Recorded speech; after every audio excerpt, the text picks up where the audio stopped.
Hello and welcome to the Monocle Weekly.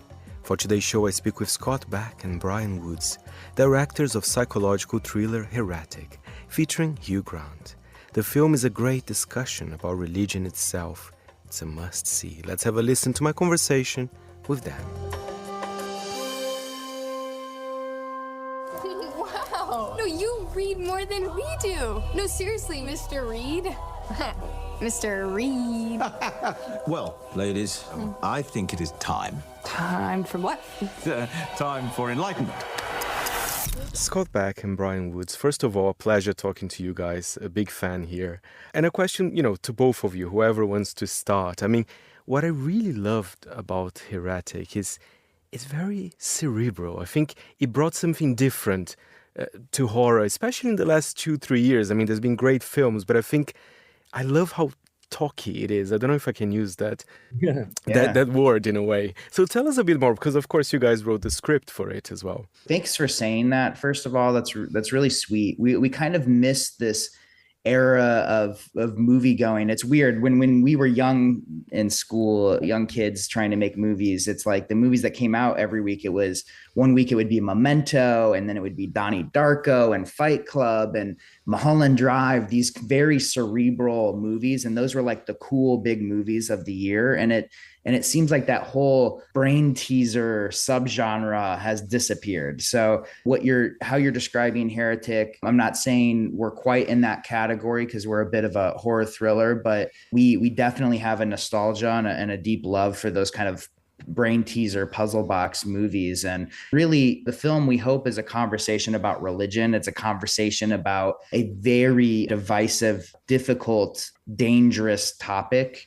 And, there's really no better genre than the horror genre to talk about taboo things. And we wanted to kind of express our anxieties, our fears about death. What happens when you die? Is there an afterlife? Is there not an afterlife? Either way, to Scott and I, who are easy scares, either way, it's scary. And try to attempt to put that in an entertaining cinematic narrative. Welcome. We need to return to the church. If you aren't ready to leave, you'll have to exit through the back of my house. So which door? It's a simple choice, but it should not be made simply. And there are no easy answers, when it comes to religion. And I think the film portrays that very well. And I was reading the film notes. I actually didn't know that the main actress, Sophie Thatcher and Chloe East, they actually had some sort of experience with the Mormon church.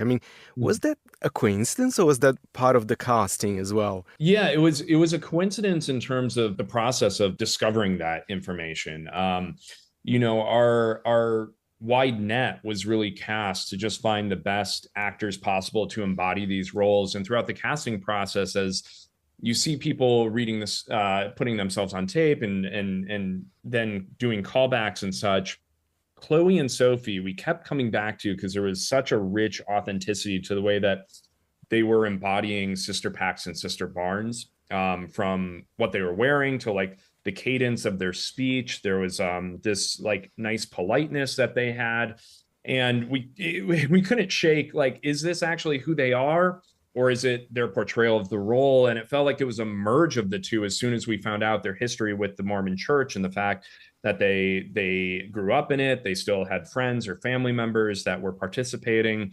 And throughout, I think, the audition process, but certainly during the filming of this, of Heretic, they were using those avenues as resources to make sure that it was as genuine and authentic as possible. And that degree of representation was very important to us, to make sure that we weren't trying to exploit Mormonism. We weren't trying to make a mockery of it. Really, we were trying to get to the heart of who these people would really be in real life. And you really didn't. You mentioned the word mockery. I think that's quite interesting. I was pleasantly surprised. But let's talk about Mr. Reed as a character, played amazingly by Hugh Grant. I think for this role, the person needs to be funny as well. And I think that Hugh Grant kind of brings a little bit of that. I was wondering, were you guys thinking of him when you had the script? Or again, was kind of a long process to find out the name of the actor for that?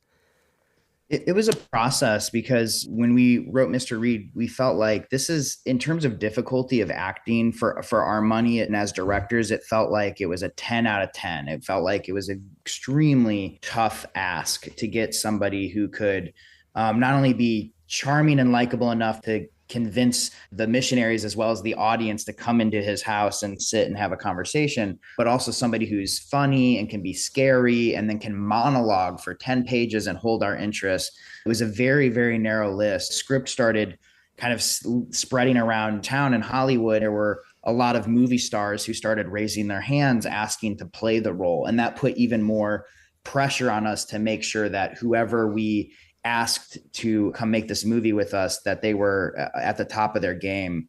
We just kept talking about Hugh Grant. We just kept talking about him. In the last 10 years, Hugh has really become, for our money, one of the great character actors in cinema history. He's taking bold swings every single role, whether it's Cloud Atlas, where he plays multiple roles and you can't even tell he's in the movie. He disappears so convincingly, all the way to his recent work as an Oompa Loompa and Wonka. It's just like, this is an actor who is constantly trying to do the impossible and succeeding. So we were just thrilled. We felt like we could weaponize 30 years of his relationship with an audience, goodwill that he has with the audience and the respect and love they have. But we also felt like we were getting, a great actor at the top of their game.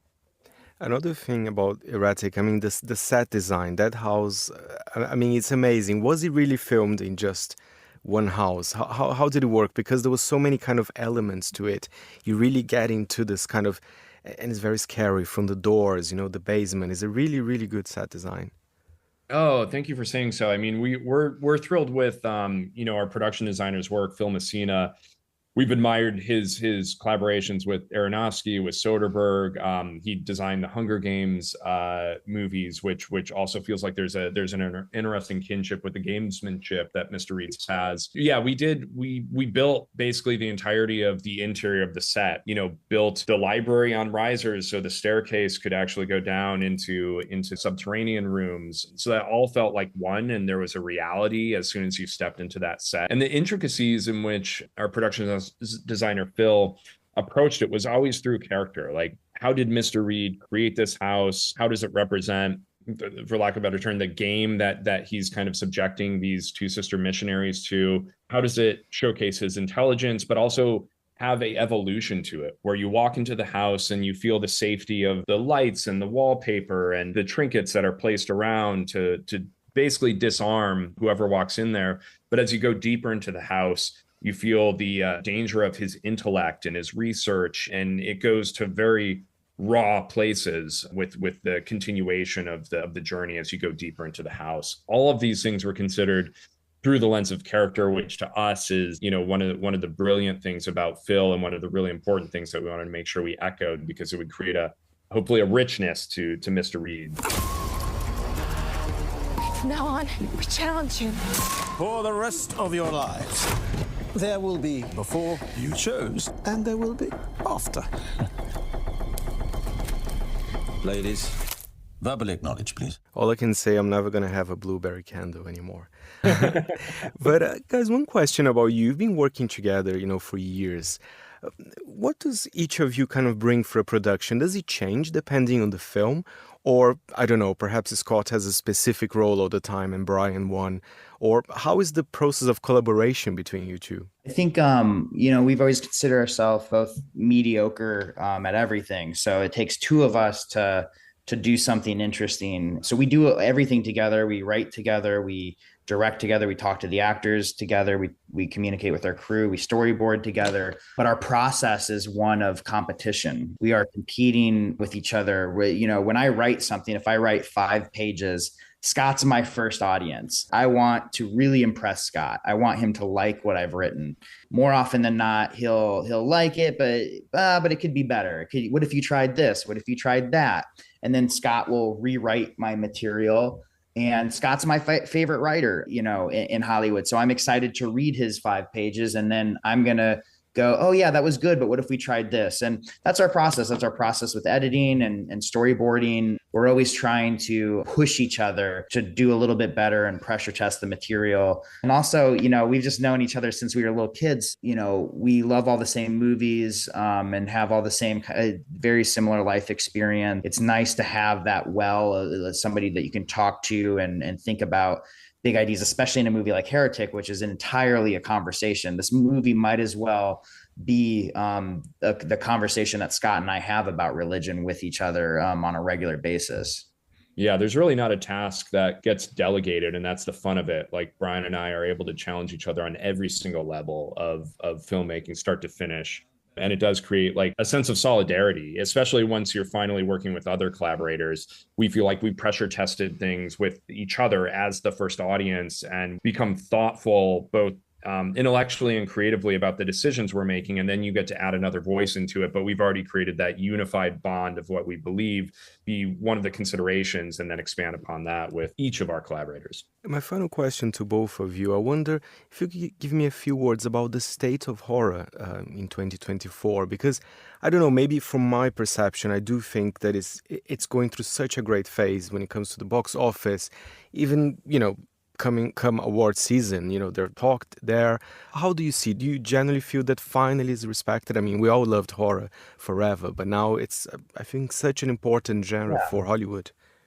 There was it felt like there was a renaissance. I look back at like maybe like a movie like Get Out or something with the emergence of Jordan Peele. There felt like there was like, and even maybe earlier than that with A24 and their work with Ari Aster and Hereditary and The Witch with Robert Eggers. Like there was this kind of idea of, even though this term is problematic for other reasons, but this feeling of like elevated horror, this feeling of like the emergence of the art house with the kind of big box popcorn blockbuster, and those two things coming together. This year to me feels like an extension of that, and it feels like it's been a really strong year. Longlegs, The Substance, the Omen remake. There's been a lot of, and even like smaller indie films, like Late Night with the Devil and Oddity is another one. Oddity and Violent Nature. There's just been a lot of really interesting work. And I think it's coming from two places. It's coming from a place of the audience being excited and being there for those movies and showing up for the genre. And that creates opportunities.